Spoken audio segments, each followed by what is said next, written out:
All right, so let's get started. We got a ton of info. Thank you, everyone here. We have about 100 people in here. It's so great. No, but I'm thankful for everyone that's here right now. So this is good info. I'm covering a lot, so I kind of feel like it's better to err on the side of too much than too little. And then this is like our guinea pig crew kind of presentation, and I'll refine it, you know. So, but this is all really useful stuff that I wish I would have known. And just like before, I just want to cover, you know, our big purpose, what we're doing together, and y'all know this, is that we are bringing together people that for most of their lives have been confused when it comes to health and nutrition and all the stuff that we talk about. And then we're trying to give these people confidence because we're seeking this information together. We do that by learning awesome information like we're doing right now, putting it into practice, experimenting with it, and then supporting each other as we go through the whole process. And that's what makes us different. Someone was in my office the other day, and I was explaining what we do, you know, and most people come in, they're keto, low carb, paleo, they have some kind of methodology in their mind, and what's awesome about us is we're not any of that, we're everything that works. That's it. That's what we try to do. And our little template now that we feel like is working really well is we have a monthly theme. Within that monthly theme, we usually have weekly seminars, and then based on those weekly seminars, we have some other info inside the community. We have questions and polls, and we try to support whatever it is that we're going through at the moment. So we also talked about before, to master real food for life as a veteran real foodie, you want to get to this point to where you're always experimenting, like you're always going without something. That's the best way that I know to say it. Like you're always, there should never be a time that you're not just going without something for curiosity to see how it makes you feel. And then when you've been without it for a little bit, you bring it back in, you just kind of pay attention to how it makes you feel. You can do some formal testing protocols, but that's how you figure out real food for a lifetime, right? We can just do the basics. But most of us notice that even within the basics, although we feel a million times better compared to what we were doing before, there's something that seems to be off sometimes. And the only way to figure that out is to always be going without something. Arnica, for the past week, has had like a little bit of breakouts, and that's new. Like it's relatively recent. And we're like, okay, we can't figure out what it is that we're doing, but we still have that mindset. Well, we have to figure it out. So now we're going to take this out. And of course, she's doing the flexible animal-based omnivore with us, but. So that's kind of where we're at with the flexible animal-based omnivores. We're pulling plants out. We're going to see how we feel.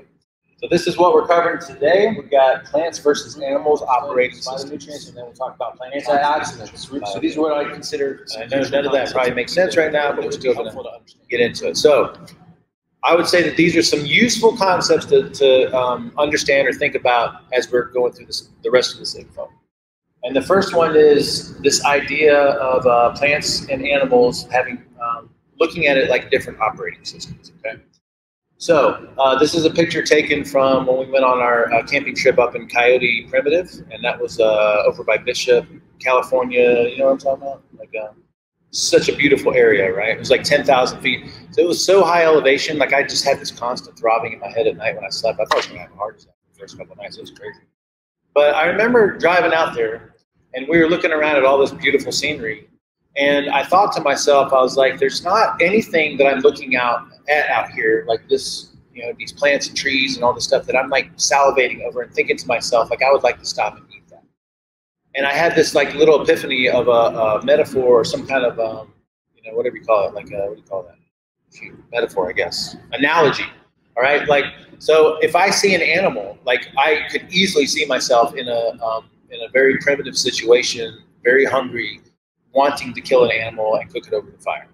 But I don't look at most shrubbery and think to myself, that's something that I would eat in a survival situation. So it was just one of these things that like made me realize how beneficial and important animal foods are to us. We have to do a lot of like diligence figuring out which plants are edible and which ones aren't, because we could kill ourselves and make ourselves really sick if we don't, right? But there's hardly any animals that you can't eat. Rare, right? There's some like Amazon toxic frogs or some shit like that, but like for the most part, there's rarely any animals that you couldn't eat. It might not taste that great. So here's a way to consider it, right? We have different operating systems. We have like the Mac domain, Apple domain, we have the Android domain, and then some people are familiar with the Linux. And if you have something that's supposed to work really well on a Mac or Apple, like it usually might not work as well on an Android, or you have to have some kind of converting software or something like that, right? All right. So this is a way to look at like the biology of animals versus plants. So plants have chemicals and things that they have evolved that they use and that seem to be very useful for them, but they don't work the same inside of our system and vice versa, right? Now, there are some animals that have developed a capacity to benefit from what plants offer, but it's because they have different digestive systems and they just went down a different evolutionary path. So with an herbivore, for instance, at some point in our evolutionary history, we diverted. Herbivores developed this capacity to actually thrive with plants. But it's because they have this different digestive system and they have this capacity to ferment and mitigate a lot of the problematic toxins that are in plants. And we don't have that capacity. Our diversity, our evolution, as we talked about in our last meeting, came from the introduction of animal foods through scavenging and then becoming hunters ourselves and then eventually evolving into top-level carnivores. And now in the past 50,000 years, we've devolved slightly into like being these omnivores. I'm making an argument here, by the way. I'm not saying this is how we truly believe. This is the argument, right? We've devolved slightly, and now we've introduced a lot more plants, and we just have to be aware that maybe they don't do as much benefit inside of us as we think they do. And then we get the question a lot, like, why does vegan work for some and not others? We will always preach a balanced way of eating, by the way, but I have said this from the very beginning. If you do something that is better than what you were doing before, you're going to see results. If you do something that's more real foodish than what you were doing before, especially if you're eating a lot of processed food, then you're going to see some beneficial changes. Okay? And then, you know, think about going plant-based. Like you're pretty much, for most people, reducing caloric intake in a lot of situations. If you're doing a lot of vegetables, or if you're doing real food, sugars and starches, you're reducing your carbohydrate intake compared to the standard American diet. So you start to see body composition changes, maybe some glucose handling control, and then you know, plant-based can also be a very subjective term. So we see a lot of results in the news about plant-based. There's been this transition from vegan to plant-based because plant-based is a little bit more subjective. So plant-based can mean including animal foods. It means plant-based, plant-heavy, like animal-based, animal-heavy. It doesn't mean I don't have plants. It just means my focus might be animals, my focus might be plants. So it's just something to think about. And I've worked with a lot of vegans. I was a vegan myself for a couple of years, and I'm truly convinced that if you do something better than what you're doing before, you'll see results. But what we're looking for is what's optimal, right? And this is a slide we cover in all our presentations. If someone goes from junk food to vegan or low carb or keto or carnivore or Mediterranean, it's not that it's necessarily that one diet. It's just because you're doing something better than what you were doing before. And that's something we always need to be aware of. So let's talk a little bit about hormesis and hormetic stressors. So has anybody ever heard of hormesis or hormetic stressor? No? Oh my God. So a hormetic stressor is something that is beneficial in small amounts because of your adaptation response to it. All right? So what might be a hormetic stressor based on that definition? What's something good that you do to yourself that your adaptation to it? Alcohol. How is that good? It makes you feel good. Okay, well, now there's an emotional component to that. Okay? Yeah. Let's talk physical. That's close. I like that. What's something we do to ourselves that has a beneficial adaptation response? Like anything, like exercise? Exercise is probably the best one, okay? Exercise in and of itself is not good for us because it's damaging. When we come in here and do like what we did Friday, you know, as a workout, like it's not good for you. It's damaging. It breaks you down. What's good for you is the recovery, the adaptation, and the body tries to build itself stronger from that. That's what we mean by hormesis or a hormetic stressor, okay? So environmental hormetic stressors, like external environmental things like exercise, fasting is another one. Fasting, if we did it all the time, we'd starve to death. But fasting punctuated here and there is actually really beneficial because of the adaptation or the response that we have to it, right? Exercise, you can't do it all the time. It's not good for you, but a little bit here and there, then you adapt to it, right? What else would be a good hormetic stressor? Going without foods and with foods and things like that, right? I got a couple other lists. Sun exposure, yes. Sun exposure all day long is very bad because of burning, right? But punctuated radiation is actually really good. We have a beneficial adaptation response. Cold and heat extremes are good, right? I think most of us have probably heard about people that like cold plunges, heat therapy, sauna therapies, and things like that. Not good all the time, but very good in small amounts, punctuated amounts, okay? So there's a difference between environmental, like we just talked about, heat, cold, exercise, fasting is an example of environmental, and then chemicals, all right? Now, chemicals are not hormetic. because there's not a beneficial response. Smoking is not beneficial. There's no adaptation to smoking that we know of that's going to be good for you. You might get more resilient to smoking or something, but there's not anything beneficial that comes out of it. Eating junk food, drinking alcohol, unfortunately, although we have an emotional, it makes maybe it's a wash in a positive direction because of how much pleasure we get out of it, but from a physical standpoint, there's nothing good that comes out of it because it's a toxin. Chemicals, pollution, processed food, things like that, canola oil, soybean oil, these are all, there's nothing beneficial about consuming something shitty because the chemical or molecular part of it is not something the body likes, so it has to detox it. Okay? So plant toxins, theoretically, or if we're trying to make this argument here, they're chemical and molecular. They're not environmental. Okay? So a little of something can be beneficial in small amounts. In large amounts, it can be detrimental. And these are the environmental things that we're talking about. But the body does not like foreign chemicals. And this includes some of these things that we're going to talk about here from plants today. So, and this is a big argument. It was my argument for a while for consuming plants was, the polyphenols and some of these other things that are considered toxins now. It's the beneficial response, adaptation response that we have to that we want. But the reality is there's not a beneficial adaptation response because these are chemicals that the body does not like, period. Right? So external hormetic stressors or hermetics, we're looking at fasting, sunlight, cold, heat, exercise, so going with and without. And then chemical type things, cigarettes, smoking, toxins, vegetable oil, processed food, pollution, plant chemicals we think might fall into that same category. So would that involve like CBD and cannabis or even psilocybin? Well, CBD, that's a good question. CBD actually fills receptor sites for endocannabinoid system in the body. So the people that are advocates for that would say that that's not a toxin. It's actually something used by the body. But it's more plant beneficial. Yeah. Well, it's not where it's from. Okay. It's whether it's considered a toxin or a nutrient. Right. That might be considered more of a nutrient. So there are things from plants that we can use, right, like some vitamins and minerals, right? So, but that's a really good question. That's a good clarification. So it's like, what we're not saying that everything from plants is bad. What we're saying is that some of these things, that the reason that we're told to eat plants is because of polyphenols, antioxidants, phytonutrients and things. And the reality is that these things are actually toxic, and the benefit that we think comes from it is our antioxidant activity in response to it. And this is what we're talking about right now, so that's a good segue. So we've heard the term antioxidants before. This is something I think that's very useful to understand. There's no such thing as consuming an antioxidant. Usually, okay, vitamin C, vitamin E, antioxidant means that they can give up an electron to help mitigate free radicals inside the body. So when I do something that's damaging or consume something that's damaging, then there's this process that happens where there's free radicals that damage cells that are in tissues and stuff. And antioxidants are things that actually absorb or take up or eat up those problematic things. So, but you don't necessarily consume them. It's this response inside the body. So let me just clarify this. I have a normal cell. I've got something attacking the cell. This can be pollution. It can be toxins, something along those lines. And then the cell gets damaged from that.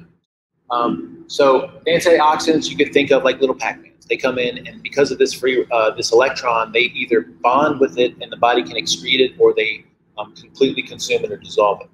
All right. So this is the way that an internal antioxidant works. Like, has anyone ever heard of glutathione? Glutathione. Okay. Glutathione is like the master antioxidant inside the body. You can take it externally too, like a supplement. It's not as ideal as what you're producing inside the body. But this glutathione, hey, what's up, man? Are you here for the dog? Are you here for the dog? Oh, nice, cool. Oh, you want to work out? Yeah, I didn't know. Yeah, you can do it. Yeah, you're cool. So anyway, so these antioxidants, like a lot of the beneficial ones like glutathione, are produced internally, and they act like these little consumers or mitigators of these toxins. So we hear things like, if you look in the research about these cancer-fighting chemicals from plants, what's really happening is these chemicals or these plant phytonutrients are actually damaging cancer cells, but in that process they can also damage other cells. So the idea here is that we're understanding is, I wouldn't, just because a chemotherapy drug is something that's destroying cancer cells, I wouldn't want to take it every single day because it's also destroying other things inside my body. And this is the concept that we're trying to get people to understand with antioxidants. So let's just bring it back to what I was saying about polyphenols. When I consume a polyphenol, we'll talk about what polyphenols are in a little bit. A polyphenol is a stressor to the body.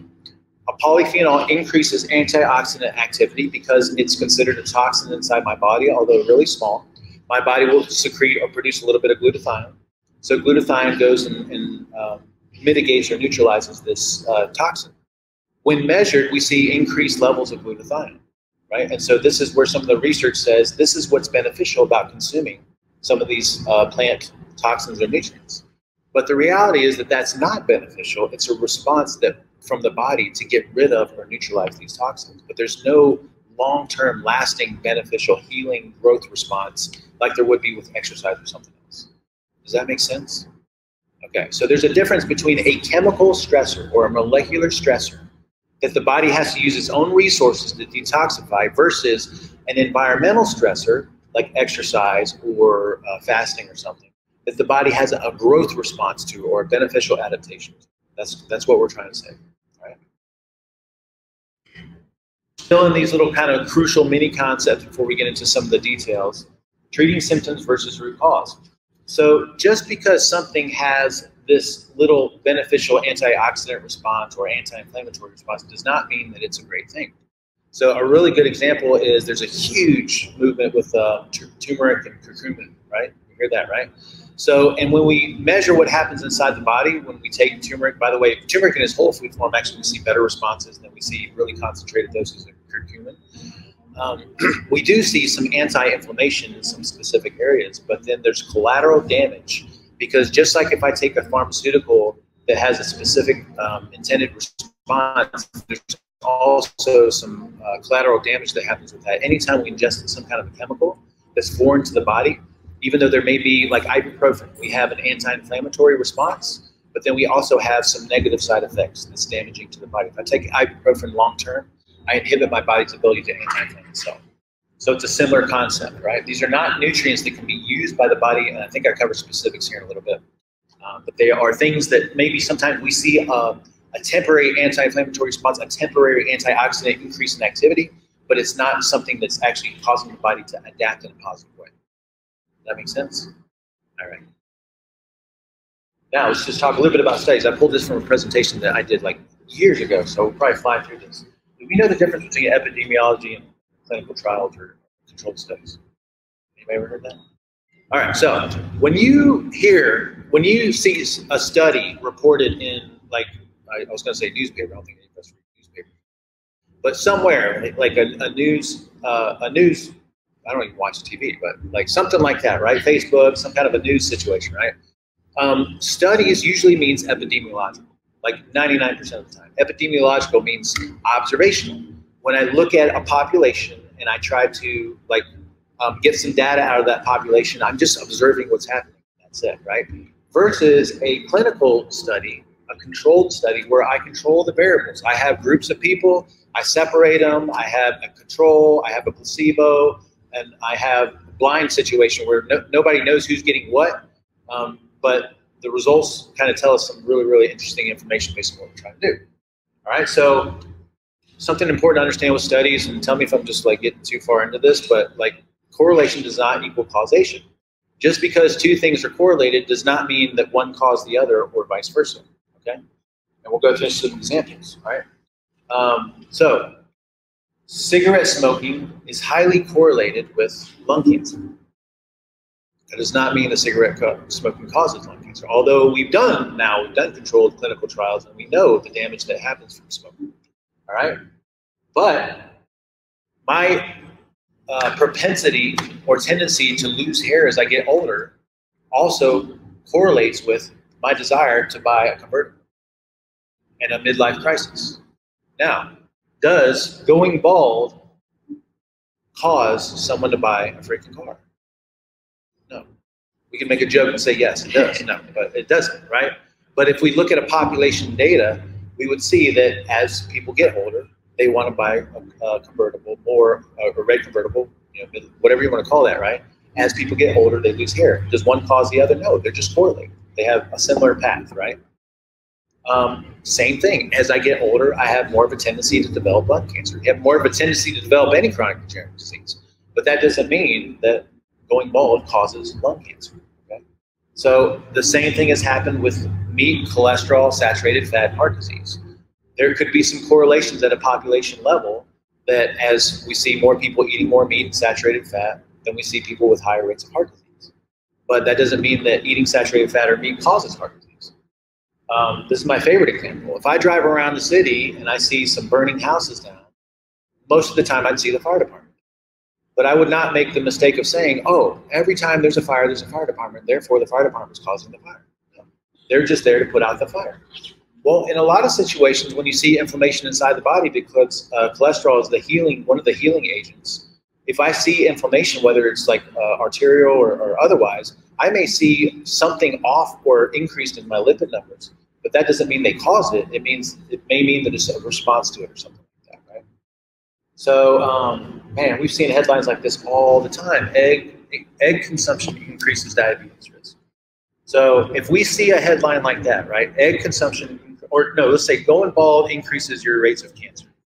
So what we'd see in the news is hair loss raises risk of cancer, Pfizer developing a new cancer hair drug, and then cancer hair drug claims exaggerated, then Congress investigating cancer hair drug claims.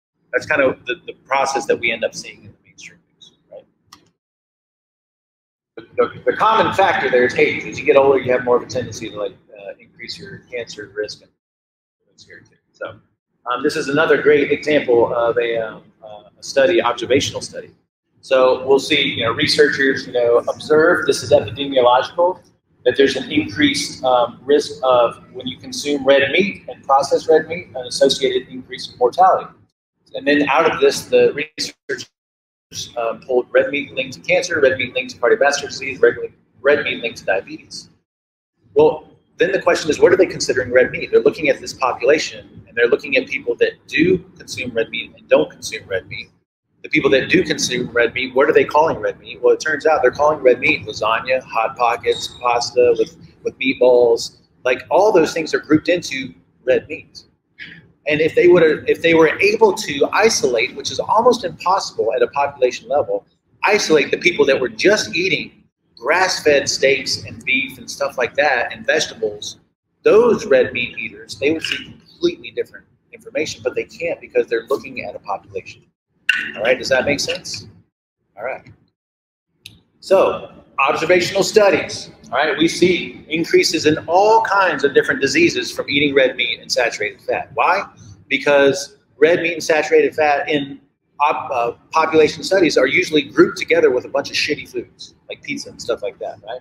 But guess what is also correlated with increased mortality and chronic degenerative disease? Watching television. Driving a car and also brushing your teeth is more correlated with these different diseases. And that's because at a population level, it's just like you can make all kinds of different correlations, but that doesn't mean they cause each other. Right? Now, something to understand too is these confounding variables. So, like we just mentioned, if at a population level, I see, oh, everyone that eats red meat, according to my definition, has increased risk of disease. But those people are also consuming all these shitty foods, including things like soda and vegetable oil and pasta, right? And all these other bad foods. So is it the red meat or is it all these other things that people are consuming? Because these people are also probably consuming these foods because they're not very health conscious, all right? The final thing, which is probably the most important concept to understand from this, the two big things I want us to understand is when we see studies out there, studies that confirm like meat's correlation with heart disease or something, it's observational, right? And then you have to dig into what that actually means. The second thing I want us to understand is a lot of times healthy user bias and unhealthy user bias plays a huge role, okay? So there was a same Harvard nurses study where we saw that women that took estrogen had 40% less heart disease versus nurses that did not take estrogen. All right, so then researchers looked at that population level, right? This is an observation they were looking at. Oh, wow, everyone that takes estrogen has lower risk of heart disease. So then they did a controlled study where they took a very good sample of women that had like similar traits and markers and things that were not taking estrogen. Nobody was. They gave some estrogen and some placebo, the people that took estrogen had 30% more heart attacks in this, I forget how long the duration of the study was. Now, why is that? And they did 3 more studies because they were blown away by it. They were sure that taking estrogen was actually good for the heart, right? We have what we call healthy user bias. So at that population level, if I'm taking estrogen because I think it's good for me, I'm also probably doing other things that are good for me. I'm probably exercising, I'm probably drinking less, I'm probably not smoking, I'm probably doing all these other, so people that are health conscious like us, you try to do the right thing. So if you hear that it's the right thing, you're doing it. So when they looked at this population data, the people that were taking estrogen seemed to be healthier, or they were healthier because they were probably doing all of these other healthier things. But when they actually got a sample of people that started from 0 and they gave them estrogen as an isolated control, then they started to see things unravel, right? So that's what we call healthy user bias. There's also unhealthy user bias, which means that, again, looking at the whole saturated fat meat idea, people that eat meat and saturated fat because we've been told for most of our lives that it's a horrible thing to do are usually people who don't care about other things about their health, right? So people that eat meat, which again, now we know meat in a lot of studies is lasagna and Hot Pockets and pizza, also don't care about other stuff and are more likely not to exercise and to drink more and to smoke and things like that. So there's this unhealthy user bias, right? So I think those are big things that we want to take away from this whole study issue, is that most studies are not really studies, it's observations made on populations. And with that observation, you can pretty much make any conclusion that you want, because there's a million different correlations that come out. Now, we also use it to our advantage. I mean, a lot of times in the real food realm and even in the meat realm, like we use population epidemiology to make these correlations, but then we also are very careful about that and try to clarify and go in and isolate data and stuff like that, if it's a good researcher. All right, so now let's talk about, just real quick, phytonutrients. What are phytonutrients? Do we have any examples? Anybody know? Have we heard the term before? Well, spinach is a food that may have some phytonutrients. So phytonutrients are plant-based nutrients outside of things that we already know as nutrients, which are vitamins and minerals, and proteins and amino acids and stuff like that, right? There's no such thing as a phytonutrient. There's not a plant-based nutrient that is foreign to the human body that the body can use. And I used to do this all the time. I used to talk about how the benefits of eating plants and plant-based nutrients, right? So now let's talk about the plant toxins. That was all the pre-concepts that I wanted to cover. Let's talk about plant toxins. Phytolectins are known as plant pesticides. There's something called sulforaphane. So when you bite into a piece of broccoli, the broccoli by itself does not have sulforaphane. When I bite into broccoli and I damage it, the response broccoli has to that damage is the creation of sulforaphane, which is a toxin, right? Sometimes you'll notice this when you bite into something, you get that little burning sensation. Like, I don't know if anybody notices that when you eat a banana, sometimes like a grape or something in the skin. Does anybody experience something like that when they eat something, like they get a little, like almost like a tingling or burning from it or something? Pineapple sometimes, right? Sometimes that's the bromelain, but yeah. So sulforaphane is a toxin that is completely foreign to the human body. There is no use inside the human body, and when plants get damaged, a lot of plants will make the sulforaphane. Now, what we've seen in some research, observational data, is that like we will see increase in antioxidant activity, but we see now that that is just a response to trying to get rid of this toxin from the body, right? Polyphenol, same thing. The way a polyphenol is created in a plant is out in nature, like enduring brutal weather and conditions like we're experiencing right now, right? So to endure those conditions, the plant builds into itself polyphenols, which are protective mechanisms, protective chemicals. And when we consume polyphenols, we have a stressor inside our body. But something important to understand is that there is no receptor for polyphenols. There is no nutrient usage of polyphenols. There's nothing that the human body can do with it. So the only thing that could potentially be beneficial about a polyphenol is a hormetic response. But there is not a hormetic response. There is a detoxification response. There is a antioxidant response. But there's nothing healing or growth about that, right? So, and I've been preaching eating polyphenols forever. I mean, and the benefits of drinking coffee and things like that, right? So resveratrol is probably one of the most popular polyphenols that we see in mainstream media right now. And resveratrol is actually this polyphenol that's in the skin of grapes that actually when an insect bites into it, it is designed to kill the insect, right? But inside of us, when we consume wine or grapes or things like that, then what we notice is increased antioxidant. Why? Because it's a toxin. The body's trying to get rid of it. We increase our secretion of glutathione. And so then we could measure that and say, oh, wow, we have more glutathione from consuming red wine or polyphenols. And the reality is that actually that's a bad thing because the body's trying to get rid of that toxin, right? We already talked about curcumin and pepperine. Pepperine is actually, or piperine, is what we've known is that when I consume turmeric in its full food form, I don't get a lot of curcumin, but I do get a lot of other stuff with it, right? So I have a very minimal dose.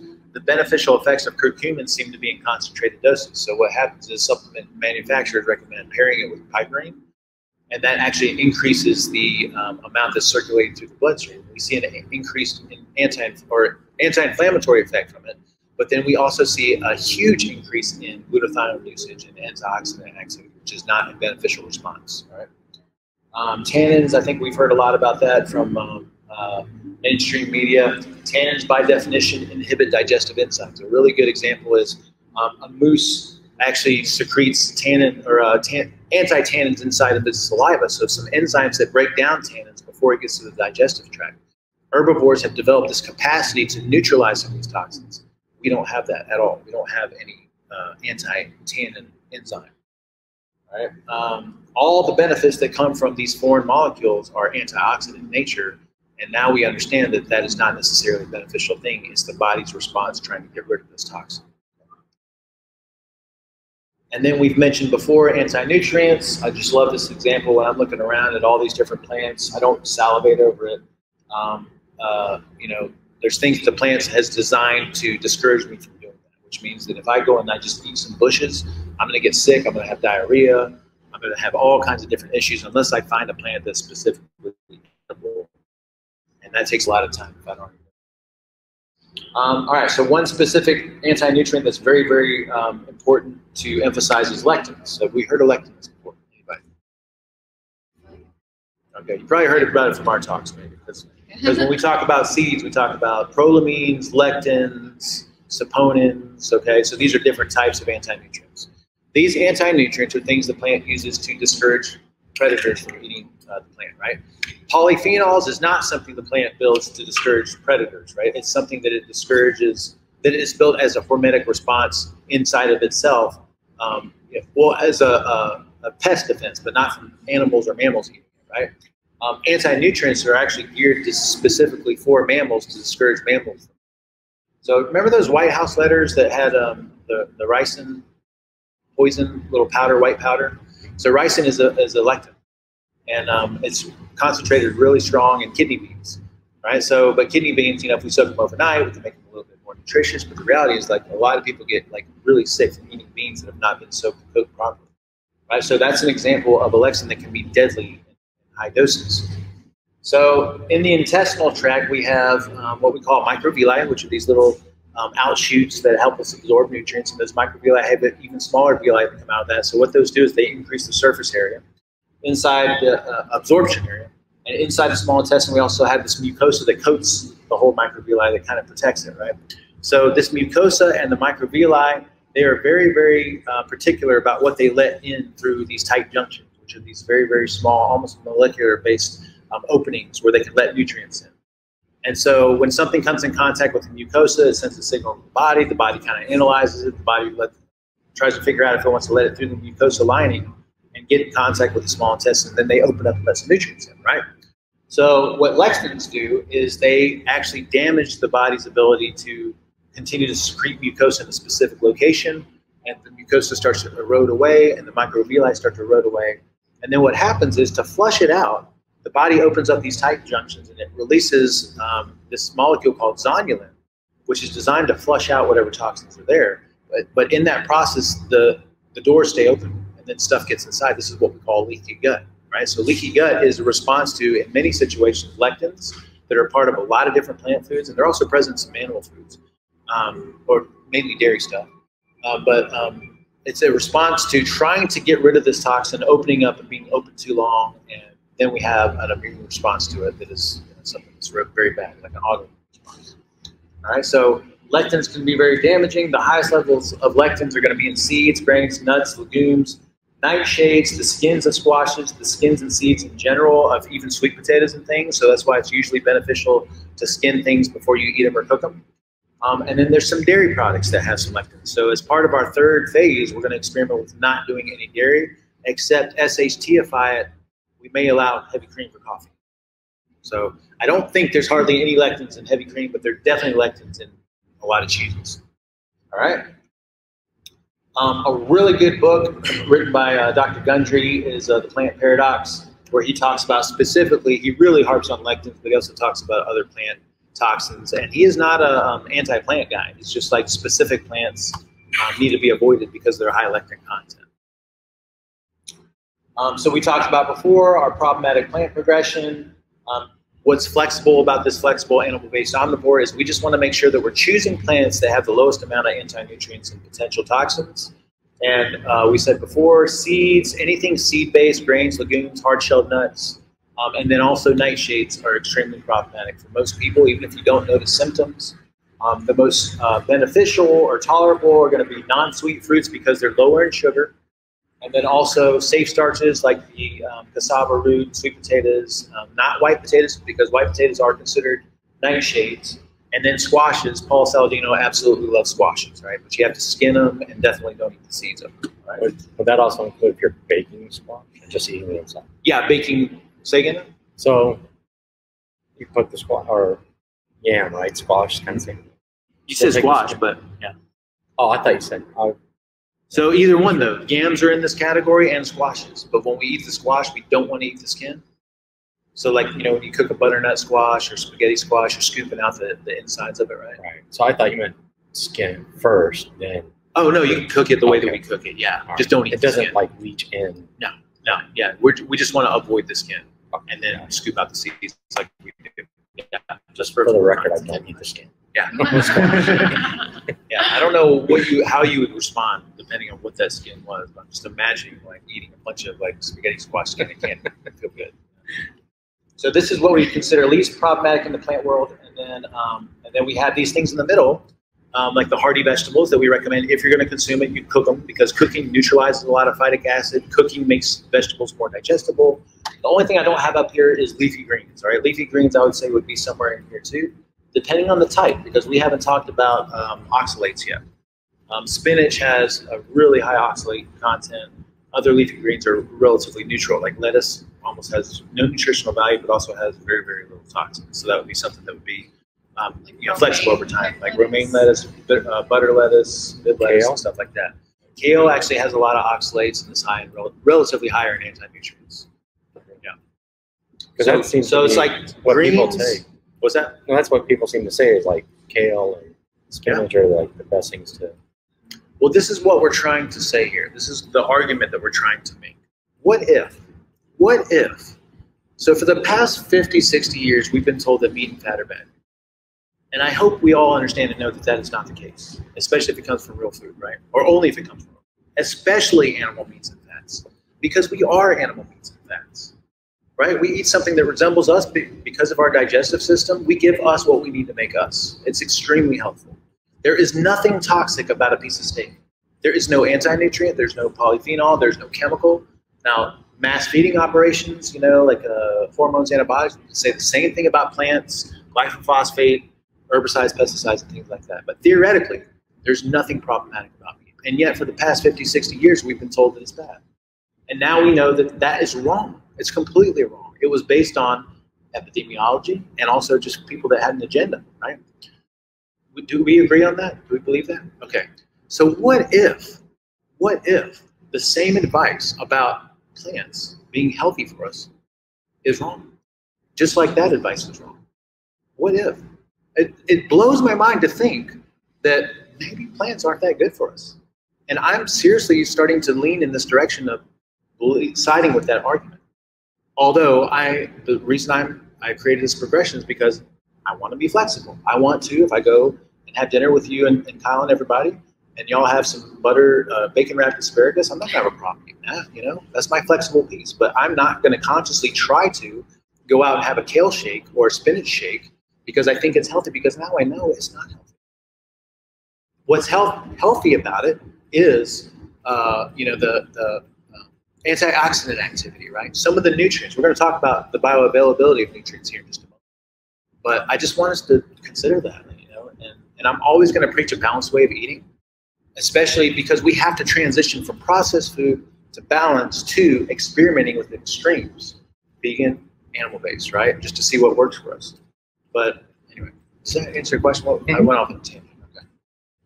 All right. So nightshades, the majority of nightshades on the planet are extremely poisonous to human beings. And there's just a few varieties that we found are edible. And that includes tomatoes, potatoes, eggplants, peppers, and some of their different derivatives. And that would include the spices and seasonings made with those things, right? But if the majority, it's like saying that poison ivy is poison for human beings, but we found a poison ivy that's edible. That's kind of what we're saying with nightshades, okay? So there's remnants of that toxicity in the edible versions, which is why there's so many people that have a sensitivity to nightshades, which is why that they are one of the first things you have to eliminate on an autoimmune protocol, even an autism protocol, right? So it's just something to be aware of. It's why we put it in our category, or the end of the spectrum. This is like the most problematic, right? Now, this is one of those things that, like flexible animal-based omnivore going forward, I like my hot sauces. I like a little bit of cayenne pepper on my pork belly, right? If I'm eating majority super, super clean, I don't see that being a problem. But I'm not going to make tomatoes or peppers because I think it's healthy, because now I know that it's not, right? So here's a longer list of edible nightshades, because some people will ask, what specifically, so a lot of the spices and seasonings from the heat here, some of these things I haven't heard of before, right? So we'll have that as a list when we send out the follow-up. Oxalates. Oxalates are created as a metabolic waste product inside the body when we make energy, depending on how we make it. And there is no use for oxalates inside the body. There are high levels of oxalates in a lot of plant foods, and this is why a lot of people have sensitivities. If I eat spinach, it goes right through me. I don't care if I cook it, steam it, juice it, whatever. Like, I have an oxalate sensitivity. Oxalates are what contributes to kidney stones. So oxalates will kind of bind or bite to minerals and bound up with them. And so this is how we start to develop a lot of kidney stones. It's consuming a lot of oxalates. We do produce some internally, but not anywhere near as what we get by consuming some foods. So here we'll see some the oxalate amount of a lot of real foods. So what do I want to know here? Yeah, I mean, anyone who has oxalate sensitivity will experience like some kind of either pain when they consume it. Like for me, I'll get like a little cramping inside my stomach, and it will just go right through and I'll have diarrhea in 30 minutes or something like that. So, and a lot of therapeutic protocols recommend eliminating oxalates as well as like nightshades. So, nutrients. Let's talk just a little bit about bioavailability. So we talked about these different operating systems. The nutrients from plants are different in some situations from the nutrients inside of animal foods. Now, minerals in a lot of situations are minerals, right? So magnesium from plants is very similar to magnesium in animals, but magnesium in plants can be bound up with phytic acid or some kind of an anti-nutrient. So we talked about our concept before about nutritional vitality. And if I'm assessing a food, if I'm trying to make a judgment about whether I want to eat something, I want it to give me maximum nutrients, minimal toxins, and I want it to contribute ideally to metabolic flexibility and fat burning. Okay? So that's a good way to judge something. When I look at an animal food, it has awesome nutrients, very bioavailable with cofactors, and usually contributes to really good metabolic flexibility. When I look at something plant-based, it has compared to like a weighted amount, say 6 ounces of steak versus 6 ounces of broccoli. In contrast, incomplete nutrition, a lot of water, a lot of anti-nutrients, and not as absorbable. So there's 3 nutrients that we do not get in plants, and that's vitamin B12, D3, and K2. We can get some of their precursors. And then there's some superfoods that sometimes are found in plants, but not in significant amounts. Creatine, carnitine, choline, like I'm almost overdosing on choline right now. And then taurine and carnosine. All right, so these are all extremely beneficial, very difficult to get. So what we're saying here is when you eat animal foods, you get bioavailable nutrients, and you get some nutrients in amounts that you're not going to get. Right? Phytic acid is an anti-nutrient in plants. Phytic acid is developed by plants to hold on to minerals for their growing seed. Right? So think about a seed. A seed is a plant's little baby, and the plant wants that seed to grow. So phytates are going to bind the minerals to hold on to those minerals so they don't get used anywhere else, so that when that plant starts to grow, it releases its phytate hold, and then it can use those minerals. But when we consume things like seeds and things that have high levels of phytates, those phytates have bitten into, they call it bite, bitten into the minerals, and they keep us from digesting. So when we measure plants and minerals in plants, a lot of times we're not able to assess the phytate levels. So we think we're getting a lot of minerals, but we're actually not able to assimilate them. So this is what we mean by bioavailability. A lot of the nutrients inside plants, although we can look at it under a microscope and say that there's these beneficial nutrients, in a lot of situations we're not able to utilize those nutrients because they're bound up and protected for the plant. Also, vitamin A is different from beta carotene. So we don't get vitamin A from carrots, although a lot of people think that eating carrots you get a lot of vitamin A. You get beta carotene, which is a precursor to vitamin A. A lot of fermenters can convert beta carotene into vitamin A, but human beings don't do that conversion very well. And it depends on who you are. Some people do really well at it, but most people, it's a very, very poor conversion. So there's a difference between precursors and actual nutrients. We've mentioned before, the human body does really well on direct nutrient to nutrient assimilation, which means if I want retinol or vitamin A, I just need to consume retinol or vitamin A and not think that I'm getting something beneficial from beta carotene, although some people might be able to get something beneficial.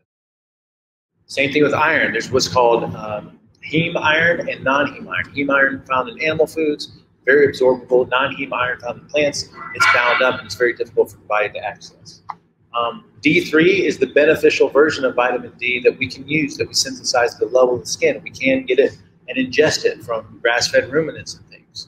D2 is the plant-based version of vitamin D, and it's something that the body doesn't really have much use for. K1 in plants. The body, if the body can use K1, it will try to convert it to K2. Some people make that conversion. Most people don't. But we think it's more beneficial to get K2 found directly in animal foods. Right? K2 is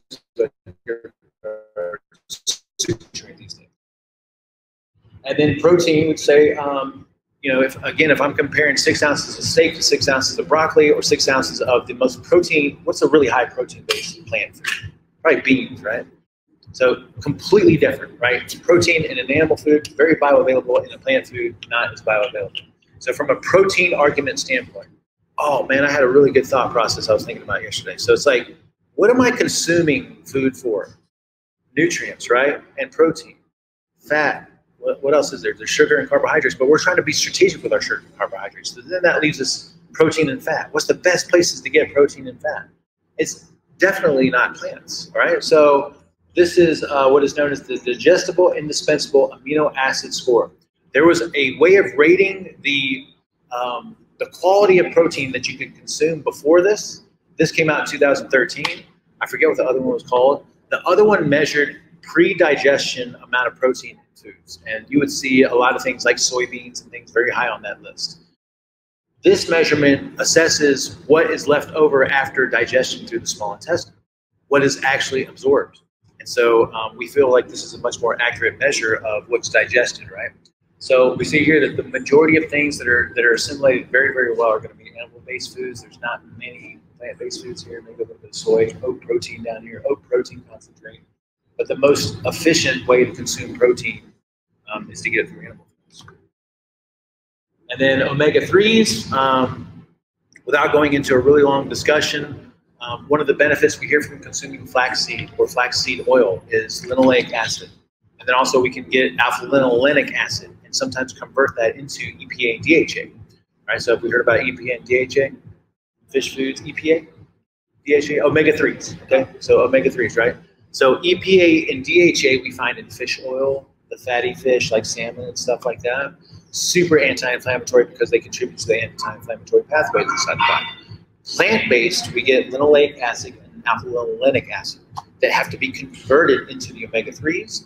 Most people do not convert that very, very well. Right? So that's one of the big benefits we hear from consuming flax and stuff is the omega-3s, but it's actually a precursor to DHA and EPA. Whereas if we just eat fish, or we just take a really good cod liver oil and get that in, or even when we eat pasture-raised eggs.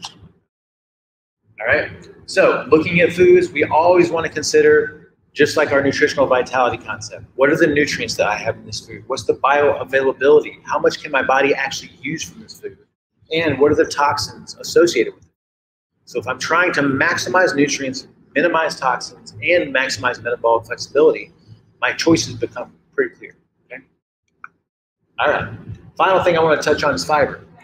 It's actually getting to be really well known that fiber is not as important or essential as most people have been taught, right? Again, just consider the possibility that for the past 50, 60 years, this advice on consuming fiber and us needing to have a lot of fiber is completely flawed, and it is. Fiber, by the way, is chains of glucose tied together. Very difficult for the body to digest, although some of our bacteria can digest it. There's no nutritional value whatsoever. There's what's considered soluble, means water soluble, and non-soluble or insoluble. And sometimes some bacteria can break it down and convert it into short chain fatty acids and some other nutrients. So constipation in stools.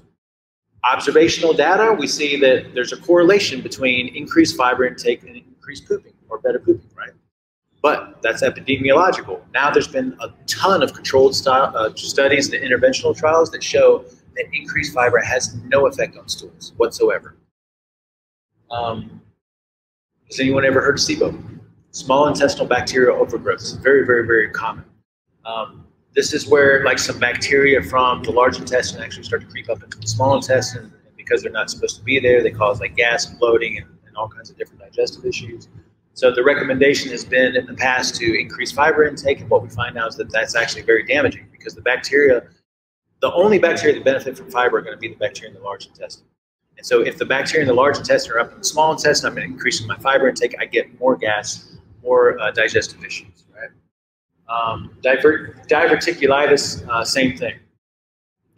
Cancer, healthy user bias. So, we see increased fiber intake associated with beneficial outcomes with cancer. Well, this is epidemiological, and that's because the people that are eating a lot more fiber are probably exercising more and doing more yoga and doing less stress and doing all these other things that are healthy for them. So it's not the fiber, it's all this other stuff. That's what we truly look for. And then we've talked about the digestive systems of primates, different primates, including human beings. We do not have the large intestine. We do not have the cecum. We do not have this capacity to ferment fiber like other animals do. Our digestive system is completely different.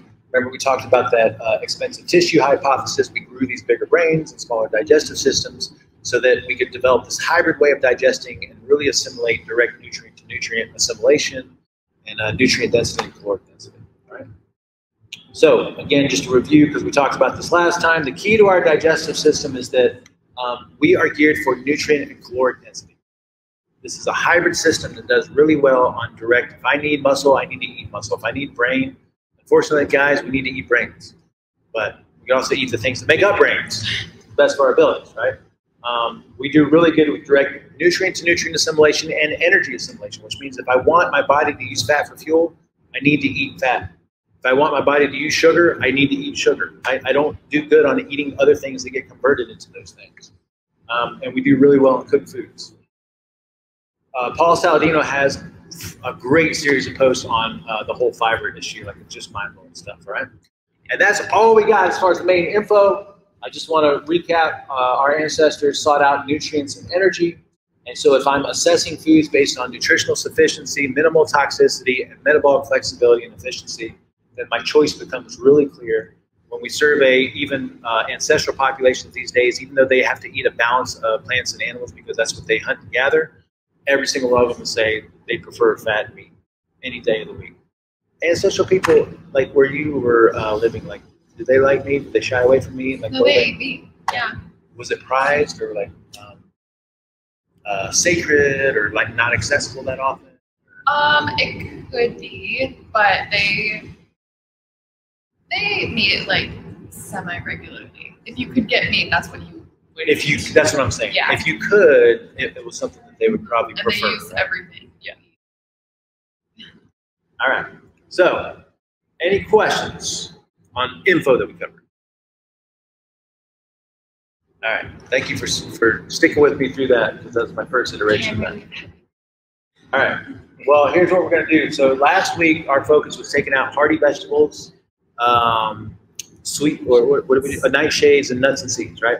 So this week, we're going to add to that. Again, the primary focus is when you have a meal, the first priority is just your meat and fat, right? So I would say just eat that until you're content, and then anything else is kind of secondary or an afterthought, right? So, and I would highly recommend that to the meat that you're consuming, you add a couple of tablespoons of healthy fats, unless it's something super, super fatty like a pork belly. On that, sometimes it seems like when I try to eat like clean or convert to this and go straight with it, it seems like I don't get as full. Do you just continue to eat that meat and fat until you do, or because it almost feels like I need that carb? So I need that potato or rice or something just to. Yeah. So. Yeah. No. So first of all, I would highly recommend really good digestive habits, right? So what we're really doing now is we're consciously chewing our food really, really well, especially the meat stuff, right? So chew your food really well, and then as you're chewing it really well, and you're giving your body a chance for it to register, right? So what I'm saying here is it makes you slow down just a little bit and things register. Meat is going to be the most satiating of all the different foods, even though carbs make you feel like it does something for you. I'm not gonna lie, that's hard. Yeah.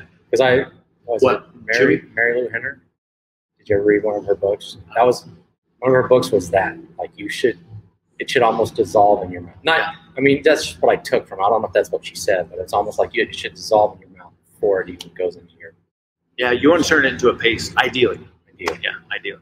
I don't do that. I've always wolfed my food down. I know. don't know Me why. too. No, if I come in and I haven't eaten all day, then I'm just like, I'm going, man. I'm like snacking on pork rinds, dipping it in guacamole, making my food, getting it ready, right? So it takes some conscious effort. But it's really fascinating too, because just like we meditate, right? It's a mindfulness process. It's sitting there and it forces you to slow down. And especially, do you eat with anybody? Do you sit down at the table? Boys or something. Yeah. So like me and Arnica, we're sitting there, and now it's like, dinner takes a little bit longer because we're sitting there, we're talking, chewing our food really well. Like it's a different way of doing things. It's actually more enjoyable when you get into the habit of it. It's like a conscious eating versus like mindless, just which is, we all do that a lot, You guys So just sit down and eat? Oh yeah. Okay. Yeah. So we have this thing now where we don't do, there's no TV, no nothing. We sit down at the table, just like nothing's going on. We sit there and talk. It's great. I tell you what, man, the first week it was really weird because she's used to coming in and watching a little bit of TV and putting something on. I was like, hey, I came up with this life as is challenge where I said, let's just come home, no music, no TV, sit at the table and talk. And I remember I was coming up with topics for us to talk about because I was like, it felt really weird, just sitting there. And now it's just like, it's so awesome every day. So how was your day? Tell me about your day. And then she goes through it. And then same thing. Tell me about your day. We sit there and we just bullshit. And it turns into some other conversation. It's the greatest experience. I love it. So anyway, okay. So to answer your question, yes, what we're doing now is instead of having this balance of a lot of stuff, the priority is eating meat and the fat associated with the meat and sitting there and eating it until we feel relatively content. There's a point that me and Arnica reached that we notice we're like, I'm pretty good. Like I could eat more right now, but like I'm kind of good. And the more that you chew your food, I think the easier that register or that signal gets. And then anything left over is going to be the afterthought. So to answer your question, if you're still hungry, then just eat a little bit more meat until you get to the point where you're kind of done without stuffing yourself. That's the key though, because you could probably stuff faster than you get the signal, and then you could overdo it. Yeah, done that. Yeah. So from the plant matter side, we're still doing no hearty vegetables. Hearty means super fibrous, right? Broccoli, cauliflower, asparagus, stuff like that. No nightshades, no nut seeds. And now we're taking out no greens. And I meant to put in here no really sweet fruits. Right? I don't think that's a thing for us right now. We've been doing some grapes. They had the cotton candy grapes, organic ones. We love those. By the way, if you never take the grapes and put them in the freezer and eat them like frozen, oh my God, they're so good. So get a nix those. But never tried it. You can. Yeah. not right now. Well, not now. You gotta wait a little bit. But like I would say, berries, any of the berries, even strawberries, they're kind of sweet tasting. They're relatively lower in sugar. Apricots are in season right now. Peaches. I mean, I think they're low in sugar, like a pineapple and stuff like that. So I don't know. That's kind of like up for a toss. But the goal is moving away from the super sweet. What about bananas? I got to look at the nutrition data. Yeah, because I do bananas most nights. Yeah, I do bananas most nights. But I don't feel like they're super sweet. They're not sweet, but they're starchy. Yeah. But I need to look at that because we do banana yolk roll most nights. Yeah. But in the plant realm, we can still do high-fat produce like avocados, olives, coconuts, low-sugar fruits. I'd say now we want to move away from minimal herbs, okay? So I don't know what seasonings you were using before, but we're going to try to do just salt and pepper this week. Now, technically, theoretically, pepper in a plant-based, but we're trying to simplify things to a large degree. And I think it would be a very useful experiment for us to see how awesome food, real food and meat can be with salt and pepper without anything else. It's actually really amazing. I mentioned this before, seasonalfoodguide.org is a really good resource for local produce or what theoretically should be available local here in Las Vegas. And if I'm not mistaken, I looked at it this morning. You know, we have things like apricots, strawberries, blackberries, from the stuff that we can consume standpoint. I can't remember what else is in there, but that's a really, really good resource. When you pull it up, it tells you what's available based on, so this would be early July, and it's pretty accurate. So. All right, superfood focus. So last time we talked about trying to get about a half a quart of bone stock in most days without being too neurotic about it. Definitely no-brainer, at least 2 scoops of collagen every day. I'm overdosing on it. Like I do collagen, like probably at least 10 scoops a day, right? You can't get enough of it. You can't get too much of it.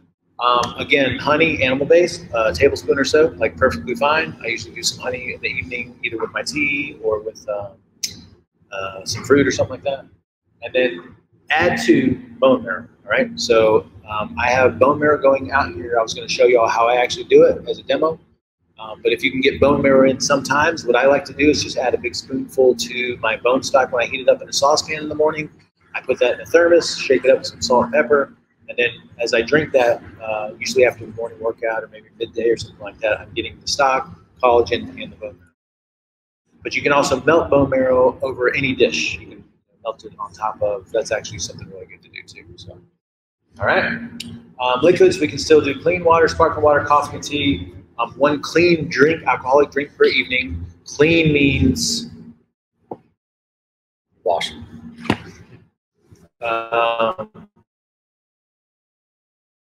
Just not a bunch of BS in it. Yeah, maybe. You know, Vodka on the rocks. vodka. Yeah. Straight water. bourbon shots. The difference But here you is can save though. up all your drinks, right? Yeah, someone asked that last time. Save them up for the weekend. End of the week, My you're doing dad 5 asked. shots. That's Nice. kind of what we end up doing. LaCroix and stuff, and Zevi, I would say, let's try to move away from that. Just try to get cleaner with the liquids, okay? I'm still, again, flexible, animal-based omnivores, SAT, coffee, like, thanks to that. All right, I think that's it. Yeah, that's it. Cool. Let's see if we got any questions on our little, oh my God, I'm so sore. Holy cow. All right, we got some questions in here. Cool. Hold up, y'all. Thanks for sticking it out. Where should, ooh, oh, you asked that before. I got to look into that. I'm going to do it right now because me and Nicole are about to go work in the office for a little bit. So the questions we got here are, where would green beans fall? Green beans are technically going to be a legume, so they're going to fall into that little seeded area, right? Alcohol, I would say, think cleaner. I don't know. I don't do much beyond like super simple mixtures. Limit the sugar. Limit the sugar in it. Minimal sugar, yeah, minimal sweet stuff, you know. So I'd say White Claws and Trulies are fine. But I'm just thinking like vodka soda. Jack and Coke. You know, Jack yeah. and Coke. No. No. No, sir. Yeah. But I'll try to come up with a more specific list for the alcohol. Sorry about that. And then garlic and onion, same thing. So remind me when we're here to look at garlic, onion, and then, ciders. Okay. Like cider as in alcohol ciders? Good question. Let me think about that. Sugary. No, I'd say wine would be actually a cleaner version. All right. Although that we did give polyphenols a bad rap in this talk today, in the grand scheme of things, alcohol is a toxin. There's no use for alcohol inside the body. I mean, a little bit, it gets broken down, and some of it can be used for energy. Tolerate. But ethanol is a toxin, right? So if we're going to throw it out for the resveratrol, I might as well throw it out for the alcohol too, right? So a little bit of wine, I think, is perfectly fine. Cider, depending on the version, like there's some that are super, super sweet and some that aren't, and how much you're consuming of it. So I don't know. I feel like that needs to be just like a personal decision, like a subjective thing. You know, a drink a night I mean, it's better than something worse. I can't think of what's worse. I don't know.